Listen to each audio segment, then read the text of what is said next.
Okay, what we're going to be doing today is we're going to be reviewing the Buck 119 special.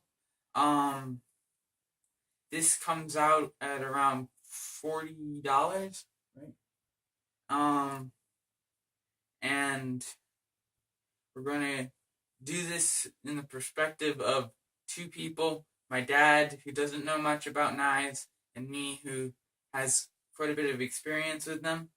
And we're going to get the two different aspects, and I hope you enjoy this. So when you look at it, you can see it comes with a nice sturdy leather sheath. The way of attaching the knife to the sheath, is a piece of leather that wraps around the handle and clips on, and it's not going to go anywhere. It has a plastic insert right here so that the knife blade doesn't cut the stitching, and it comes with a plastic insert inside so you don't cut the leather. It's got a nice belt loop here with a riveted in two places. Heavy duty stitching. And then you moving on to the knife, you open it up and you get when I got this was razor sharp. I've had it for about a month and a half now, maybe coming close to 2, and it's still razor sharp. It's got aluminum butt and finger guards, and with I believe with a spacer of the same material of the handle. I'm not quite sure what material it is, but it's kind of slippery, so it's not best for wet conditions. But because of the nice grooves they put in it, it gives you a good solid grip. So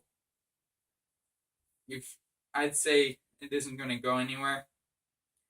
They've given you a little bit of a finger groove to put your finger there. I wouldn't feel comfortable doing that because your finger's still resting up against the blade a little bit. So a little bit of a jerk or a movement, and I think you cut yourself. But still, it's still a comfortable grip.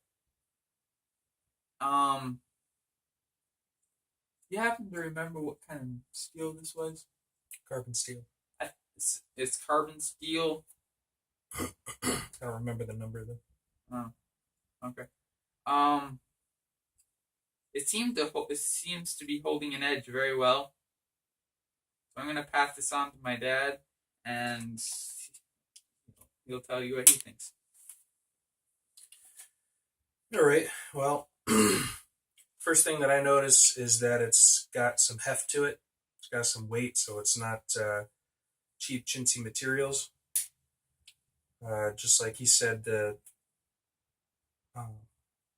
what's this thing called? What? This sheath. The sheath is really high quality, hard, tough leather with the plastic interior. I don't imagine this is going to get worn down or rip. I know he's had problems before with the knife blade wearing out the stitching here and ripping through, and then also the belt loop coming undone or falling apart. And this doesn't look like that's going to happen because it's a good quality sheath. As far as the knife itself, it's your standard murder weapon, I think. It's a significant knife as far as weight and length. Looks pretty cool. And like you said, it's extremely sharp, frighteningly sharp, actually. It almost looks like this back here could be a blade too, although it's much thicker. It's we call a false edge. It's standard on Bowie knives. Which that kind of falls under the category of, and then kind of doesn't. But it's a drop point. Okay, none of that made any sense to me though. This handle, like he was saying, it's a hard plastic. I'm assuming handle. I don't think that's. Yeah, I think it's plastic. It's definitely got a great grip to it as far as the size of it goes, but I would prefer to have some sort of rubberized or textured handle here because it would be just a little bit, have a little more confidence that I wouldn't be slipping off of it. But that being said, you've got this finger guard to push against to hold your grip. It's got the butt end here. That's going to give you some grip too, so I don't imagine that's a big problem. One thing I'd like to add is that this technically does not fall under the category of a full tang blade because if you look on the sides, you can't see the edge of the blade, so you know it isn't running the full length width of the blade all the way across.